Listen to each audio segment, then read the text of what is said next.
Hi YouTube, I'm Dawn, it's dusk, and today we are asking the unanswered questions of One-Eyed Jack and Alaskan John Doe. One-Eyed Jack is a man in his 30s whose skeletal remains were discovered in Alaska in 1979. His murderer was actually found and convicted, yet One-Eyed Jack's identity still remains unknown. If you would like to see the complete overview of this case, I'll leave a link to that video in the description box below. Today, we simply go over the questions that I had while researching the case, to just create a discussion of a case that has minimal information available to us. So as always, I'm going to start with questions centered around the investigation. I can imagine that this is a very hard case to investigate, considering the person who murdered him and was convicted of his murder wasn't even personally linked to him. It was just someone who picked him up as a hitchhiker. My first question in terms of the investigation is, did they advertise his case in places that he may have been linked to? Idaho, Utah, Colorado, and Oregon, to name the main ones. But anywhere in the Northwest would probably be a pretty plausible place to really advertise this case. I've really only seen any little bits of news coverage of it focused in Alaska. But he wasn't probably from Alaska. So I'm wondering, have they ever publicized this case in those other lower 48 states where he was likely from? Jesse Bishop was his murderer, and I'm going to be mentioning him a lot throughout these questions. So just to remind you guys, when I reference Jesse, that is the person who was convicted of One-Eyed Jack's murder. One big question I have in terms of Jesse is, did he mention anything about One-Eyed Jack's financial situation? Unfortunately, Jesse passed in 2002 in prison, so these are questions that, unless investigators had thought to ask them prior, they can no longer ask him. Ask the question about the financial situation because there are a lot of things that indicate that One-Eyed Jack was probably relatively well off. He was wearing decent clothes. He actually had a little bit of change in his pocket, which to me indicates that he was probably spending money on the trip, especially considering it was Canadian dollars, it was Canadian change. So he likely, coming in from Canada, had spent money in Canada. And it was a 2-day trip. Did he help pay for gas? Did he pay for hotels? Did he pay for food? Any travel expenses? It seems very odd that someone would pick up a hitchhiker, drive them all the way from Idaho to Alaska, an entire 2-day trip, and cover all of their costs along the way. So I'm really curious, did One-Eyed Jack spend any money along the way? And if so, can they pinpoint the locations where he spent money at and maybe find some more identifiable features about him, like if he bought cigarettes, specifically the brand of cigarettes that he bought, or tobacco, or something of the like, just anything that could possibly help identify who he is. Because of the fact that he smoked and Jesse saw him smoking, it also makes me wonder, did he buy his own cigarettes on the trip? He must have had money on this trip, yet he was only found with a few Canadian coins, 15 cents, like enough to buy nothing. This question I had in regards to Jesse and this trip that they took from Idaho to Alaska is, did they stay in any hotels along the way? Or were they switching drivers along the way? The only way that someone could drive from Idaho to Alaska in 2 days without stopping is either switching people along the way or having some kind of stimulant drug in your system. So it makes me wonder, was there drugs involved in this trip? And if not, did they switch back and forth? Did Jesse actually trust this hitchhiker enough to let him drive his car? Jesse mentions that One-Eyed Jack had an Oregon driver's license, so he must have seen this at some point in time throughout the trip. But where did that driver's license go? Did Jesse take his wallet? The question that I'm going to link back to here in a little bit when we get into talking about the circumstances of his death, so keep that in mind. Now we're going to move on to questions about John Doe specifically. He has the very identifiable feature of missing an eye and wearing an eye patch. With that being said, he said that he lost his eye in a logging accident. So that pinpointed us again to possibly living in the Northwest and working as a logger or a lumberjack. I don't know what they're called. I'm pretty sure they're called like loggers. But that is a career path that I would assume you could kind of look into. Logging industries at that time, if they hired anyone who had an accident where they lost their eye, I would feel like they would have to document that. At least by today's standards, there would absolutely been documentation of that. I don't know if that's the case in the 1970s, but that would have been a really memorable event that coworkers or bosses would have been able to remember and reference back to, and potentially find information on his name, you know, who he was hired under, where he was hired, whether or not he had an emergency contact. There's a lot of pieces of information that can be found just from that one little part of his story. That being said, One-Eyed Jack seemed to move all over the place. He mentioned being in Utah and Colorado, but had the Oregon driver's license, and he was picked up in Idaho, yet going up to Alaska. He seemed to live a very nomadic lifestyle, and that's probably one of my biggest questions is, was he just kind of that traveler type, that typical kind of 1970s late era hippie who was just living life and going wherever he wanted to go? He seems to have been dressed really well. He knew how to dress for the climate of the Northwest, which makes me believe that he was probably raised there or lived there a long time. He had layers on. He was wearing very fashionable clothing items for that time, so he didn't really seem homeless. He just seemed transient and yet financially stable at the same time, because he was wearing pretty decent fashionable clothing, which you would assume to find on someone who is somewhat financially stable. Because he was so well dressed for that climate and that era, I'm really like, my two questions are, was he financially stable? Did he have a job maybe immediately prior to like heading up to Alaska? You know, maybe a job that he didn't show up to, that someone would remember that he hadn't shown up.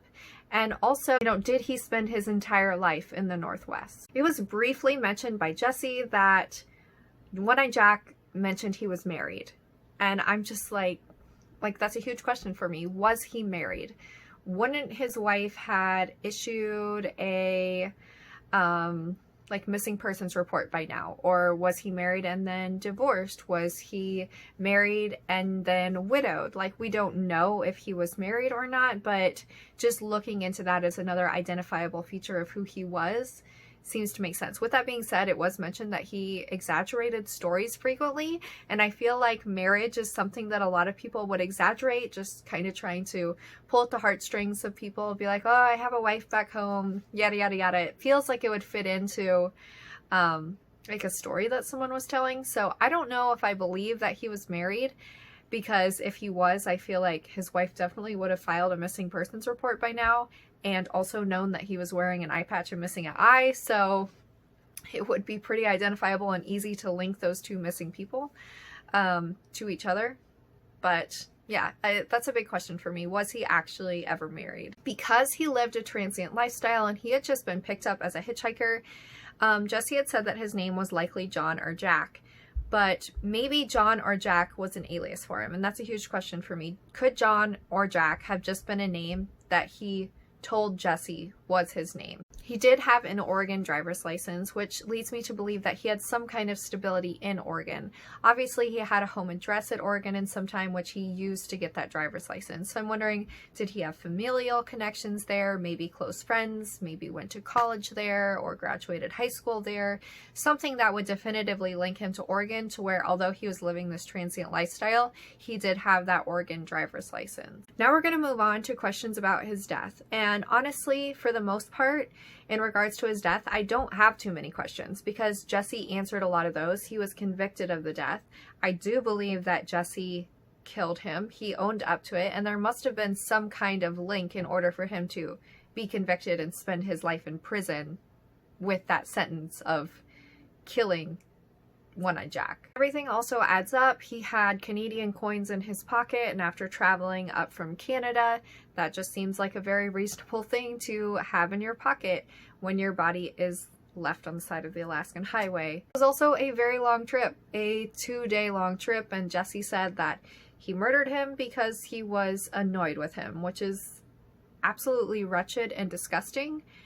But road trips test everyone. Like if you've been on a really long road trip, there are very few people who can get through long road trips completely stress-free. So I can imagine two strangers with different personality types really starting to nitpick away. And if you are already like predisposed to homicidal type behavior, then that would be like a prime situation to be ticked off enough to do that. And unfortunately, One-Eyed Jack just seemed to be in the wrong place at the wrong time. The biggest question I have about this is, where is his wallet? Where is the driver's license? Clearly he had enough money to have a little bit of change in his pocket. Did he have any other money? And I know that Jesse stated that he was just annoyed, but it seems more likely to me that money was a motive, and I wouldn't be surprised if he took a credit card, a debit card, something like that, and used it. And that's why he never gave like One-Eyed Jack's true name, is because he didn't want to be linked back to that credit or debit card and have that additional charge of, you know, using someone else's money, fraud. And the last thing that I like to discuss on these videos is just general, respectful speculation on the case. I think he was a young guy, just kind of living life in his early 30s. He just kind of had that 70s drive to live a nomadic lifestyle based on his clothing and just general possessions that he was found with. I think he was probably relatively financially stable and just moved around for the experience of doing so. He seemed like a hard worker if he worked in car washes and in the logging industry. Like clearly he had a work ethic, but he probably just wanted to see the world and he was seeing as much of it as he could. And in doing so, you know, he hopped into that car with Jesse, and unfortunately things didn't end well. But just because he lived a nomadic lifestyle doesn't mean that he had absolutely no family that he was in contact with. I don't think so. I think it's likely that his family never filed him as a missing person because he lived that nomadic lifestyle. And when he stopped making contact with them, they probably just assumed that he was off living life, doing what he was going to do, and they chose not to worry about it. It may have been easier for them just to not acknowledge the fact that, you know, something bad may have happened, and for them to just live on with this idea that he was just doing what he did and moving around and he happened to lose contact in the process. But I do think that he likely has family out there or contacts who absolutely remember him and know him, and if just enough people knew about this case, they may recognize him. With that being said, I think that eye patch throws a lot of people off, because if he was, you know, sporadically in contact with family, but that logging accident happened, they may not have even been aware that that logging accident happened, or that his eye went missing, or that he was wearing an eye patch to cover his missing eye. There's a lot of things linked to that eye patch that I think a lot of people stress on. Like, that's a super identifiable feature of him. His name in the public is One-Eyed Jack. But I feel like we're missing a really important point, that people who recognize him may have known him with two eyes instead of one, because it does seem that he lost that eye later in life. So people who may know him from high school or college, or, you know, growing up and him being a part of their family, may recognize him better with two eyes. So with that last little piece of information, if you're going to go out and do your own web sleuthing on this case, I think it's really important to look at missing persons cases of people who maybe went missing, you know, in the early 70s or late 60s that had two eyes. Like, that could be a very big feature that we're just missing. Just a link that's not getting crossed, because everyone assumes that One-Eyed Jack just was missing an eye. So if he was filed as a missing person, he should be missing an eye in that report, but that may not be the case. I would love to hear what questions you guys have about this case, any unanswered questions that you may have thought of while watching the case video, or just sitting here with me or doing your own research. This case is so unique because his murderer was identified, his murderer was convicted, and yet we're left with absolutely no identity for who this John Doe was. Which, as always, is why I make these videos, is so we can sit there and we can have a discussion, we can tell a little bit of a story, we can open up, you know, the talking space to be able to discuss this case respectfully, and yet tell more of the story than is just traditionally told, with the very minimum amount of information we know on his remains and his death. So if you guys are interested in seeing another case, I will be back on next Monday. And then on Tuesday, I will publish another video with the unanswered questions for that case. As always, thank you so much for watching. I'll see you on Monday.